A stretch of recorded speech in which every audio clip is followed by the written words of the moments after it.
ओम नमो भगवते वासुदेवाय नमः। चतुर्मास भागवतका कथा सत्सङ्गहरू श्रवण गर्दै तपाईँ र हाम्रो आजको यात्रा भाग 36 मा आइपुगेको छ र आजको कथा सत्सङ्गको प्रतीक्षा गरिराख्नुहुने विश्वभरिबाट आम नेपाली जनमनहरू, आमा बुबा दाजुभाइ दिदीबहिनीहरू, यहाँहरू सम्पूर्णमा आज 36औं भागको कथा, आजको कथामा आजका दिव्य ज्ञानहरूमा प्रवेश गर्नुभन्दा अगाडि सर्वप्रथम तपाईँ र तपाईँका सम्पूर्ण परिवार आफन्तजन यहाँहरू सबैमा म कुबेर सुवेदीको तर्फबाट जय श्री राधे, जय श्री कृष्ण। अब आज हामी 36औं भागमा प्रवेश गरिरहेका छौँ, यानि कि 36 हामीले लेख्नुपर्ने हुन्छ। एउटा कुरो दर्शक एवं भक्तवृन्दहरू, यो चतुर्मास कथामा तपाईँ हामी अब गान गर्दै आयौँ, तर हाम्रो सङ्ख्या भन्ने हो भने चाहिँ 63 तिरको छ। मैले के भन्न खोजेको भने 36 को अङ्क 3 अर्कोतिर फर्केको हुन्छ, 6 अर्कोतिर फर्केको हुन्छ, एक आपसमा मुख जोल्ठाएर बस्दैन, हेराहेर गर्दैन। 3 उता फर्किन्छ, 6 उता फर्किन्छ, तर 63 को अङ्क हेरौँ त 6 र 3 एक आपसमा फर्किएर बसेका हुन्छन्। आज 36 भागमा हामी आइपुगे पनि हाम्रो भावना 63 अध्यायको भन्दा 63औं भागको भन्दा माथि छ।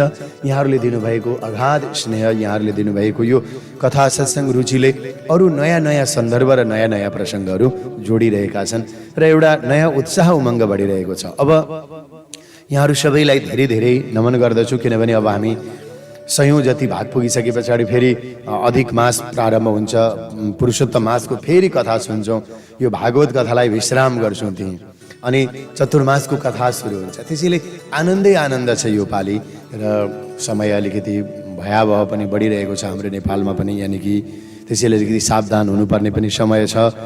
विभिन्न ठाउँहरूमा रोगका घेराबन्दीहरू बढी नै रहेका छन्। अब अलिकति संयम र साधना हामीले जरुर गर्नुपर्दछ। अब कथा श्रवण गरौँ। भगवान वराह भगवानको अवतार भयो, यज्ञ वराह भगवान भनिन्छ। यज्ञ भनेको दान, देव पूजा, सङ्गति गर्ने यसो अर्थमा लाग्दछ, होइन?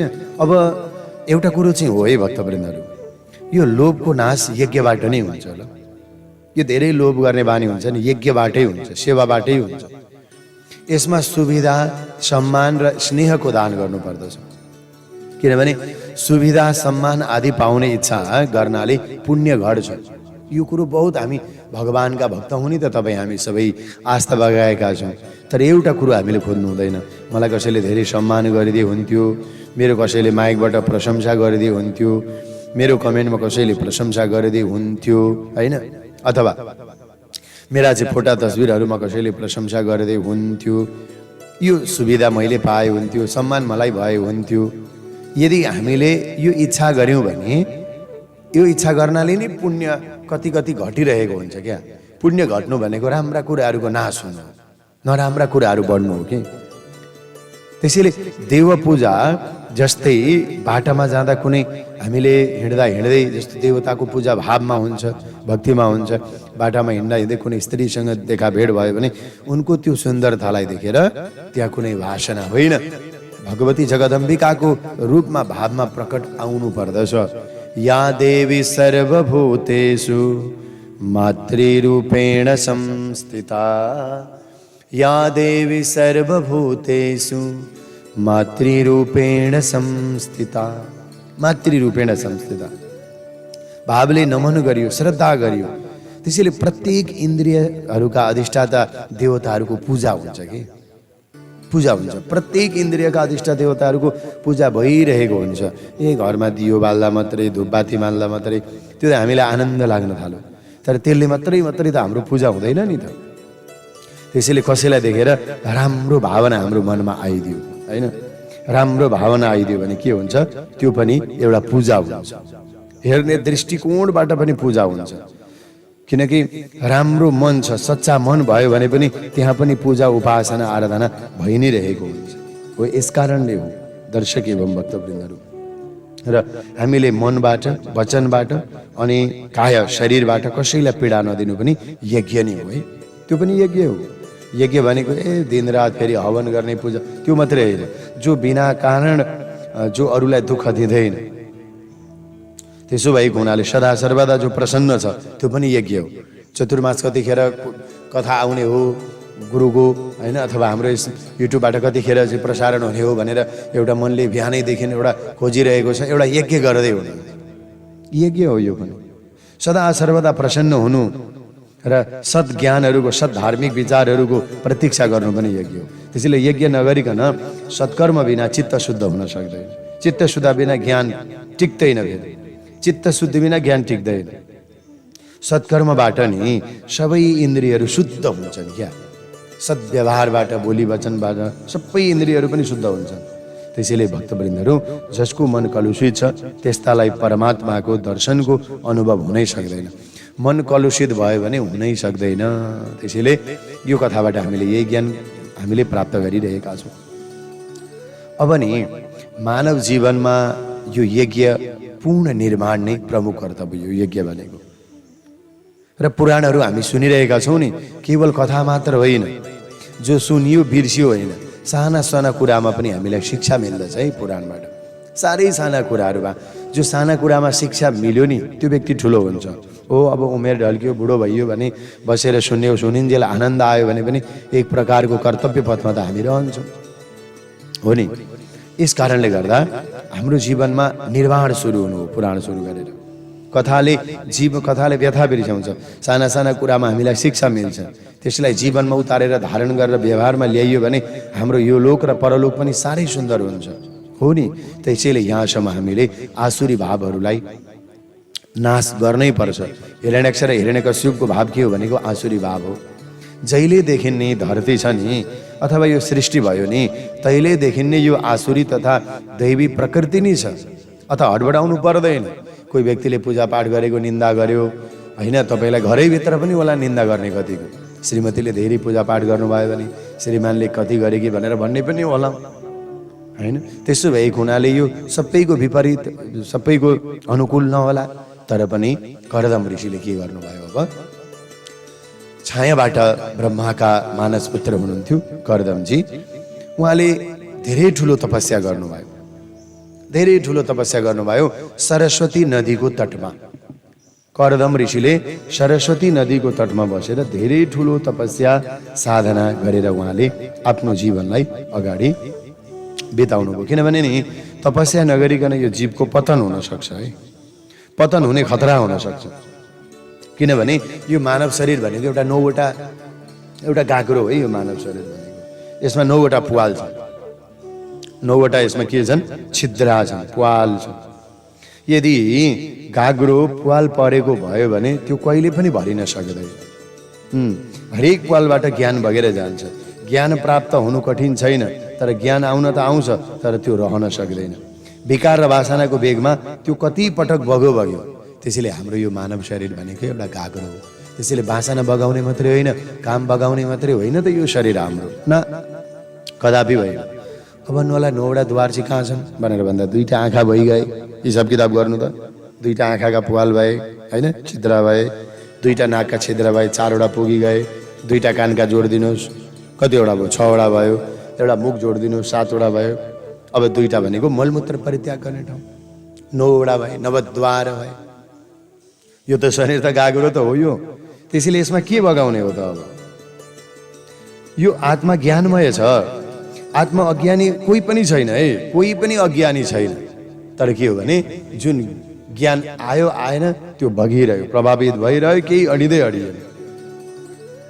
सारा ज्ञान र सम्पूर्ण कुराहरू भित्र पस्दैन लाग्छ। त्यसैले यहाँ कोही पनि अज्ञानी छैन, अज्ञानी कोही पनि छैन।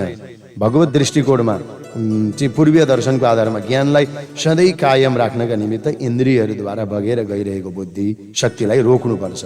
ज्ञानीले इन्द्रियलाई विषयतर्फ नै मात्रै भोगमा डुब्न दिनु हुँदैन, किनकि वैष्णव त्यो हो, भगवानको भक्त त्यो हो। यो कुरालाई चाहिँ मनन गर्यो भने हाम्रो जीवन महान हुन्छ। त्यसैले कोही पनि छैन उसलाई, किन उसले इन्द्रियको बेगलाई रोक्न सक्दैन। अनि मन्दिर जान छोडेर मदिरालातर्फ गयो, महादेवको शरणमा जान छोडेर अब दुनियाँ माम्सा मदिरा मात्रै डुबिरहेको छ भने त्यो व्यक्तिहरू के हुन सक्दैनन्, आफ्नो वेगलाई, आफ्नो यज्ञलाई, आफ्ना कर्महरूलाई रोक्न सक्दैन। त्यसैले गीतामा भगवान कृष्णले भन्नुभएको छ नि, अर्जुन ज्ञान त तिमीमा नै छ नि, हृदयमा सात्विक भाव जागोस् न, मन शुद्ध होस् न, हृदयबाट ज्ञान स्वयं प्रकट हुन्छ। तर हाम्रो ज्ञान नै जागेको छैन। हृदयमा सात्विकता भाव नै आएन, मन शुद्ध भएन भने त्यो ज्ञान प्रकट हुँदैन, त्यो ज्ञान प्रकटै हुन सक्दैन। हो त्यसैले यहाँ भन्नुहुन्छ कि हामीले जीवनमा जे जति कर्महरू गर्छौँ त्यसलाई सात्विक बनाउँ, जितेन्द्रिय बन्नको लागि हो। सरस्वती नदीको किनारमा कर्दम नाम गरेका ऋषिले तपस्या गर्नुभयो। सरस्वती किनार भनेको सत्कर्मको किनार हो, असत्कर्मको होइन। सत्कर्ममा बस्यौँ भने त्यही सरस्वती हुन्छ, सत्कर्ममा बस्यौँ भने त्यही त्रिशूली हुन्छ, त्यही गण्डकी हुन्छ, त्यही गङ्गा हुन्छ। तर सत्कर्म चाहिँ छैन अनि गङ्गाका किनारमा बास बस्दा मात्रै केही पनि हुनेवाला छैन, केही पनि हुनेवाला छैन। त्यसैले सत्कर्म भनेको, सरस्वती नदी भनेको सत्कर्मको किनार हो। यस कारणले गर्दा हो कर्दम ऋषि सारा दिन तपस्या गर्नुहुन्थ्यो। तबबाट भगवान प्रसन्न हुनुहोस्, मेरो घरमा आउनुहोस् भाव यही थियो। मेरो श्रद्धामा, मेरो मनमा, मेरो भावनामा विराजित हुनुहोस् कर्दम ऋषि, यो भाव गर्नुहुन्थ्यो। र नि एक दिन के भएछ भने साह्रै धेरै ठुलो तपस्या गरे पछाडि भगवान प्रकट हुनुभयो र उनको तपस्यालाई हेर्नुभयो। हेर्दाखेरि कर्दम ऋषिले जब भगवानलाई देख्नुभयो, आँखाबाट प्रेमाश्रुहरू निक्ले खुसीले। त्यो प्रेमाश्रुहरूबाट एउटा कुण्ड बन्यो, सरोवर बन्यो। त्यसलाई अहिले बिन्दु सरोवर भनिन्छ। यहाँ यो थाहा पाइन्छ कि आराधनामा कति ठुलो बल हुँदो रहेछ। कहिले कहिले भगवानको अगाडि, दुनियाँको अगाडि नरुनु, रुनै पर्यो भने परमात्माको अगाडि रुनु, भगवानलाई देखेर रुनु, भगवानको भक्तिमा आँसुहरू बगाउनु। मैले आज के बिराएँ, आज मैले के पुरा गरिनँ प्रभु, यसबाट पनि रोएर पनि जीवात्मा भगवानका भक्तहरूको मूल के हो त, अहम भाव हटेर जान्छ। श्रद्धाले रुनुपर्छ, फेरि आस्थाले, देखावाको रूपमा होइन। त्यस्तो त्यो त फेरि ढोङ हुन्छ। त्यसैले हाम्रो वैदिक शास्त्र भनेको के हो? ओमकारलाई मूल मन्त्र मान्ने, वेद र ईश्वरमा दृढ आस्था राख्ने, विश्वास राख्ने, गौको भक्त हुने र हिंसा आदि दूरबाट हुने कर्मलाई त्यागेर शास्त्रको अनुशीलन गर्ने व्यक्ति नै त्यो सही मानेमा हिन्दू। ओमकार मूल मन्त्राड्य वेदेश्वर दृढाशय गोभक्त शास्त्रगामी च हिन्दू हिंसन दूषक भनेको छ। हो यस कारणले हो। त्यसैले हिन्दुर दुष्टो नभवति नानार्यो न विदूषक सद्धर्म पालको विद्वान स्रोत धर्म परायण, रामकोशले भनेको छ। हिन्दू कहिले पनि दुर्जन हुनु हुँदैन। जो दुर्जन भयो नि त्यो हिन्दू हुँदै होइन। कस्तो छ, हिन्दुर दुष्टो नभवति, हिन्दूहरूले कहिले दुष्ट हुन सुहाउँदैन सनातनीले। हिन्दू अनार्य र निन्दा गर्नै हुँदैन। जसले सद्धर्मको पालना गर्दछ, विद्वान अनि स्रोत धर्म वैदिक सनातनी धर्म परायण छ भने त्यो हिन्दू। त्यसैले वैदिक सनातन हिन्दू धर्म परिपूर्ण हो। सत शिक्षा र संस्कृति र सभ्यताको आदि गुरु हो, सबैभन्दा मेन हो। सुशिक्षित मानिने आर्य समुदाय हौँ हामी। सभ्यता र संस्कृतिको मूल वैदिक सनातन नै हाम्रो हो। कस्तो कति गम्भीर कुराहरू रहेका छन्। त्यसैले त्यहाँ ढोङपन छैन। हो भक्तिमा आनन्द आउँछ। एउटा पूजाको पूजा गऱ्यो, फेरि आनन्द आउँछ, फेरि अर्को लिएर आयो, अलि राम्रो देखिन्छ, अझै राम्रो, कति आनन्द प्रसन्नता बढ्दै बढ्दै बढ्दै गइरहेको हुन्छ। हो यस कारणले हो नि त। त्यसैले कर्दम ऋषिले पनि प्रेमाश्रु बगाउनु भयो। जहाँबाट बिन्दु सरोवर प्रकट भयो, भगवानको अगाडि रुनुभयो। कर्दम ऋषिलाई भगवानले भन्नुभयो, तिम्रो मनोरथ परिपूर्ण होस् भन्नुभयो। के माग्छौ भन्नु भएन क्या, भगवानलाई थाहा हुन्छ क्या। तिम्रो मनोरथ परिपूर्ण हो, तिमीले सृष्टि हेतु तप गरिरहेका छौ, भगवानले भन्नुभयो। तिमीले सृष्टि भनेको सन्तान बढाउनको लागि सृष्टि गरिरहेकी छौ। पर्सिको दिनमा हेर, मनु स्वयम्भू मनु आफ्नी माइली छोरी, माइली कन्या देवहूतिलाई लिएर तिमीलाई दिन आउनेछन्। तिमीले उनलाई पत्नीको रूपमा स्वीकार गर्नु। दुवैतिरको काम स्वयं भगवानले नै गरिदिनु भयो। ठिकै पनि त छ नि, समय आए पछाडि बरबधुको मिलन स्वयं भगवानले नै गराउनुहुन्छ। परन्तु नजाने कन्याको विवाहको लागि माता पिता किन चिन्तित हुने पनि गर्दछन्। आजभोलि धेरैजना पिर हुन्छ, छोराको बिहे भएन, छोरीको बिहे भएन, फलानो भएन, तिलानो भएन, एक दिन सबै हुन्छ। त्यो माथि त्यो ब्रह्माजीले नि खातामा सबैको जोडी लेखिदिएको छ क्या। ढिलो चाँडो सबैको छ। तर के हो, सत्कर्म र सद्व्यवहार हामीले राम्रो गर्नु पर्दछ। फेरि तप गर्नु पर्यो के, व्रत गर्नु पर्यो, आराधना गर्नु पर्यो। तप गर्नुभयो अनि मात्रै भगवान प्राकट्य हुनुभयो। तपस्या गरेर विवाह गर्यो भने जीवन, गृहस्थ जीवन सफल पनि हुन्छ। आजभोलि तप छैन, व्रत छैन, आराधना छैन, संस्कार छैन। त्यसो भएको हुनाले अब आजभोलि त फेसबुकमा बिहे गर्लान्, कन्या वर दुवै चुनिकन। मोबाइल इन्टरनेटबाट बिहे हुने जमाना आइसक्यो। तर के हो भने हाम्रो इन्तजार प्रेम सदा सर्वदा बनिराख्नुपर्छ। ठुलो कुरोको त्यो समय आए पछाडि मनु महाराजले पर्सिका दिनमा भगवानको आज्ञाद्वारा आफ्नी कन्यालाई लिएर कर्दम ऋषिको आश्रममा आउनुभयो।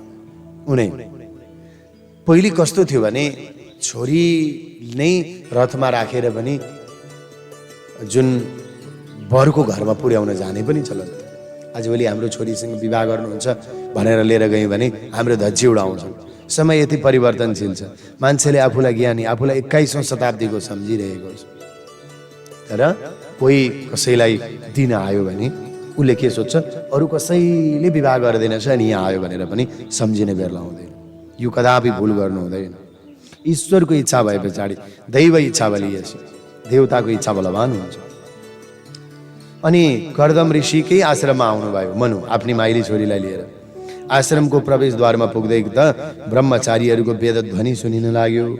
आहा, अति प्रसन्न हुनुभयो, अति प्रसन्न हुनुभयो स्वयंभू। यति प्रसन्न हुनुभयो त्यहाँको माहौल देखेर रथलाई पर राखेर पैदल यात्रा सुरु गर्नुभयो त्यहाँबाट। अनि बहुत विनम्र भावले श्रद्धाले ऋषिका चरणमा गएर प्रणाम गर्नुभयो। महर्षिले पनि राजाको स्वागत सत्कार गर्नुभयो। राजा त भगवानकै अंश हुन् भन्ने मानेर ऋषिले आसन ओछ्याइदिनु भयो। महाराज त गएर आसनमा बस्नुभयो, तर देवहूतिले आसनमा स्वयंभू मनु शतरूपा गएर बसे। तर देवहूतिले आसन आफ्नो दाहिने हातको अङ्गुठा मात्र राखेर स्वयं खाली भुइँमा उनी बसिन्। महाराजले आसन दिनुभयो, तर देवहूतिले त्यो आसनमा बसिनन्। यो हो शिष्टाचार भनेको। यो महापुरुषहरूको आज्ञाको पालना पनि भयो र आफ्नो श्रद्धाभाव पनि प्रकट भयो। कुशल क्षेम प्रश्नको पछि मनु महाराजले भन्नुभयो, हामीले सुन्यौँ तपाईँ विवाह गर्न चाहनुहुन्छ र मेरो यी सुशील कन्या छन्, तपाईँ स्वीकार गर्नुहोस् न। ऋषिले बाढम बाढम भनेर भन्नुभयो, यानि कि उत्तम उत्तम स्वीकार गर्नुभयो, तर एउटा शर्त राख्न लाग्नुभयो। ठिक छ, तपाईँकी यी कन्यासँग म विवाह गर्नेछु, यो परमात्माको खेल हो, तर मैले एउटा निर्णय लिएको छु भन्नुहुन्छ कर्दम ऋषि। के? एउटा सन्तान भए पछाडि मलाई सन्यासी हुने रहर, मलाई सन्यासी भएर जङ्गलमा तपस्या गर्ने जाने इच्छा छ। अतो भजिसे समयेन साध्वीम यावत तेजो विब्रियादात्मनोमि। म कोही एउटा सन्तान भइसके पछाडि महर्षि कर्दमले भन्नुभयो त्यही दिनदेखि म तपस्या गर्नको लागि सन्यासी बन्नु। अतो भजिसे समयेन साध्वीम यावत तेजो विब्रियादात्मनोमि। कर्दम ऋषि भन्नुहुन्छ एउटा सन्तान भइसके पछाडि म जान्छु। कोही कोही सन्तहरू त यहाँ यो पनि पो भन्नुहुन्छ त, महर्षि कर्दमजी तपस्या गर्दा गर्दा शरीर वृद्ध भइसकेको थियो अनि देवहूति सुन्दरी थिइन्। मेरो वृद्ध अवस्था भइसक्यो, यदि यस स्थितिमा पनि तपाईँकी कन्या र तपाईँहरूलाई स्वीकार छ भने म पनि स्वीकार गर्दछु भनेर उहाँले भन्नुभयो। देवहूतिले यसो विचार गरिन्। परमात्माले नि देवहूतिको हृदयमा भाव जगाइदिनु भयो र कर्दमजी ऋषिलाई हेरेर मुस्कुराइन् अनि झुकिन् उनी। यही नै हो मौनम स्वीकार लक्षणम भनेको। मातापिताले नि आफ्नो सन्तानको विवाहको लागि दिनुपर्ने पहिलो सम्पत्ति यही हो। जुन परिवारमा हामी सम्बन्ध जोड्दछौँ त्यो परिवारमा कुनै न कुनै सन्तको अवश्य पनि प्रवेश होस्, जन्म भएको होस्। त्यस परिवारको आहार विहार व्यवहार विचार ठिक शुद्ध होस्, देखावा रूपमा नहोस्, श्रद्धाले होस्, गरिबकै झुपडी होस्, तर त्यहाँ कुनै देखावा नहोस्। किनभने नि एउटा कुरो भक्तवृन्द, एक्लो पुरुष भएर एक्लै स्त्री भएर धर्ममार्गमा अगाडि बढ्न गाह्रो पनि छ, कलियुगमा त झनै साह्रो पनि छ। किनकि गृहस्थ आश्रमको महिमा धेरै गाइएको छ। माझी बिना नि एक्लो नाउ त्यो नदीलाई त तार्न सकिँदैन। अब माझी पनि एक्लै छ, यात्री पनि कोही पनि छैन भने त्यो माझी पनि एउटा किनारमा बसिरहन्छ। कोही आयो भने ऊ फोकट किन जान्छ पारी? जाँदैन। तर कोही मान्छे आयो भने उसको कर्तव्य हो के वारीबाट पारी पुर्याइदिन्छ। त्यसैले पुरुष र स्त्री भनेको पनि एक आपसको नाउँ हो। दुवैलाई एक अर्काको सहायता चाहिन्छ। पुरुषमा विवेक हुनुपर्छ सबैभन्दा ठुलो कुरो। जुन पुरुषमा विवेक हुँदैन त्यो घर गृहस्थ जीवन सफल रहँदैन। र जुन स्त्रीमा स्नेह हुँदैन, विवेक र स्नेहको मिलन जुन घरमा भएन भने त्यो घरमा भक्ति हुँदैन है। भक्तवत्सल भगवानको यो कुरो बहुत गहिराइ छ नि होइन। भक्ति त हामी गर्छौँ, पूजापाठ पनि गरिरहेका छौँ, तर पुरुषको विवेक भएन, आफूले भक्ति गरेन तर श्रीमतीले पूजापाठ स्नेह गरिरहेकी छिन्, त्यसमा विवेक प्रदान गरिदिएन पुरुषले भने, अनि स्त्रीमा स्नेह भएन भने त्यो घरमा भक्ति प्रकट हुनै सक्दैन। तर विवेक पनि भयो, मिलन पनि, स्नेह पनि भयो भने यी दुवैको मिलनबाट त्यो घरमा भक्ति प्रकट हुन्छ। र भक्ति प्रकट भयो भने भगवान कपिल भनेर आउनुहुन्छ। कपिल कथा कति सान्दर्भिक छ भने रहस्यहरू हामीले सुन्नु परेको छ, यस कारणले पो। त्यसैले देवहूति र करदमको घरमा को आयो? भगवान कपिल भनेर आउनुभयो, ज्ञानी महात्माको आगमन भयो। विवेक र स्नेहबाट नि धमाधम सन्तान, सत्पुत्रहरू, सद्विवेकहरू, सत्सन्तानहरू जनिन्छन्। त्यसैले पुरुष ज्ञानको स्वरूप हो। स्त्रीको हृदय कोमल भएको कारणले समर्पण बढी हुन्छ, स्त्री क्रियाशक्ति पनि हो। त्यसै भएको हुनाले करदम ऋषिले धेरै तपस्या, धेरै साधना गर्नुभयो र आज त्यो साधना गरेका करदम ऋषिलाई नै स्वयम्भू मनु चक्रवर्ती सम्राटले आफ्नी कन्या, आफ्नी छोरी दिनको लागि पाल्नुभयो। त्यसैले परिवारसँग यस्तो सम्बन्ध जोडो जोसँग धनी, अहिले त के छ भने सम्पत्ति हेरेर छोरी दिने चलन आयो, जसले गर्दा 2-4 दिनदेखि रडाको मचिरहेको छ। पैसाको लागि मृत्यु पछाडि पनि मारेर पनि खेल खेल्ने भइरहेको हो। यस कारणले हो भक्तवृन्दहरू, अवश्य यो होस्। त्यसैले जुन परिवारमा हामीले सम्बन्ध गाँच्छौँ त्यो परिवारमा कमसेकम आहारको ख्याल त होस्, बिहारको ख्याल त होस्, बिहारको एउटा सन्तको आगमन त होस्, एउटा व्रत आराधना गर्नेवाला त त्यो घरमा जन्मियोस्। हाम्रो जीवन धन्य हुन्छ। जुन व्यक्तिसँग देवी देवताहरूको साथमा सम्बन्ध जोडिएको छ, आस्थासँग जोडिएको छ, सम्बन्धसँग जोडिएको छ भने असल आस्थावान छन् भने यहाँ मनुको अर्थ हो मनन हो, शतरूपाको अर्थ हो श्रद्धा हो। मनुको अर्थ के हो? मनन हो। मनन गरेर छोरी दिने हो। अनि उनकी पत्नी शतरूपा भनेको श्रद्धा हो। मनन र श्रद्धाको योगबाट नि देवान आह्वायति इति देवहूति हुन्छ। यानि कि देवताहरूलाई पनि आह्वान गर्ने शक्ति जस्तो छ तिनीहरूको घरमा त्यस्ता पुत्री पनि आउँछन्। छोराको मात्रै गुण होइन, छोरीको पनि गुण हुन्छ। दैवी गुण सम्पन्न बुद्धि नै देवहूति हो। जितेन्द्रिय पुरुष नै करदम। पुरा यसको रहस्यको भण्डार हो, बहुत रहस्यको भण्डार हो। किनभने नि दमनम दमः करे दमो यस्य हस्ता मलकवत, यानि कि जसले इन्द्रियहरूलाई वशमा गरेको छ त्यही करदम हो। अनि अर्को अर्थमा करदम माने जीव पनि हुन्छ है। इन्द्रिय विजयी जितेन्द्रिय पुरुषमा पनि बिना प्रयत्न आफै आप सद्गुणहरू आउँदछन्। दैवी बुद्धिको संयोग नि जितेन्द्रियसँग पनि हुन्छ। त्यसैले देवहूतिमा भएको शिष्टाचार थाहा पायौँ भने पति प्रति जो हुनुपर्ने परमात्माको भाव हो त्यो पनि थाहा पाउँछौँ। यसलाई भनिन्छ दैवीय गुण, दैवीय सम्पन्नता। हिजो आज त सन्तानले मातापितालाई सोधी खोजी नगरिकन आफै आप प्रेम पो गर्छन् त आज पनि। स्वाटी भक्तवत्सल भगवानको समयले पनि धेरै मोड लियो। अब बुबा आमाले हेरेकाले हुँदैन, समय अनुसार हो गरेका होलान्। तर के हो भने हिजो आजको परिणाम अलिकति दुःखदायी पनि छ। आफै हेरेर हिँड्छन् र भोलि दुःख पाएर फेरि बुबा आमासँगै हारगुहार गर्छन्। मातापितालाई यता न उता धेरैको त्यस्तो भएको छ। अब त्यसैले योग्य भएर उमेर भएर एउटा चाहिँ अवस्था सिर्जना गरेर होइन आफ्नो जीवन, त्यस पछाडि जीवन चुन्नु, बुबा आमालाई भन्नु अनि गर्नु, यो त धेरै नै राम्रो। त्यसो भएको हुनाले दर्शक एवं भक्तवृन्दहरू हामीले एउटै कुरा के बुझ्नुपर्छ आज भने दैवी गुण सम्पन्न सन्तान त्यसको परिणाम स्वरूप हामीहरूलाई जीवनमा सुख मिल्दछ। अब आफै सन्तान जान्ने, आफै युवा युवती खोज्ने, आफै प्रेम गर्ने, आफै विवाह गर्ने, त्यसको परिणामको स्वरूप हामीहरूलाई जीवनभर रुनु पनि पर्छ कतिलाई। महाराज मनु र महारानी शतरूपाले प्रसन्न चित्त भएर छोरी देवहूतिको विवाह महर्षि करदमजीसँग गरिदिनु भयो। उनीहरूलाई लाग्यो कि उपयोगी सामान दिएर राजा नारी फर्क्यौँ जस्तो लाग्यो। तर करदम ऋषिले हात जोड्नु भयो। यो तपस्यामा बस्ने तपस्वीको लागि कुनै भौतिक सुख सुविधाको आवश्यकता छैन। त्यसैले सुखदेव राजा परीक्षितलाई भन्नुहुन्छ, राजन धर्मपत्नीमा कस्तो सेवा हुनुपर्छ त्यो त देवहूतिबाट मात्रै थाहा हुन्छ, देवहूतिबाट लिन सकिन्छ। त्यसको वर्णन गर्नुभयो। यस चरित्रबाट हामीले नि विशेष गरेर ज्ञान के पाउनु पर्यो भने दिदी बहिनी आमाहरूले पनि आफ्ना पतिको, आफ्ना परिवारको, आफ्नो सन्तानको सेवा कसरी गर्नुपर्छ भन्ने कुराको शिक्षा मिल्दछ। हाम्रा पूर्वज र हाम्रा ऋषिका पत्नीहरूको जीवन कस्तो हुन्थ्यो? जङ्गलमा निवास, वृक्षको छाया, जलाशयको जल, तपस्यामा अहर्निश लागेका पतिको सेवा, कसरी एक परम सुन्दरी अति कोमल चाहिँ दरबारमा हुर्किएकी रानी ती देवहूतिले गरिन्। त्यसैले शरीर भएकी राजकन्या जसरी माता पार्वतीले भगवान शङ्करजीको आराधना सेवा शुश्रूषा गर्नुहुन्थ्यो, त्यसरी आफैले नै गर्न सक्छन्। कुन समयमा पतिदेवलाई के चाहियो सबै इसारामा मात्र बुझेर देवहूतिले पतिको सेवा गरे। किनभने पतिको त समाधि लागेको छ, साधना लागेको छ, बाहिर को आयो थाहा छैन। तर गर्मीको समयमा पानी लगाइदिने, जाडोको समयमा तातो आगो बालिदिने वरिपरि।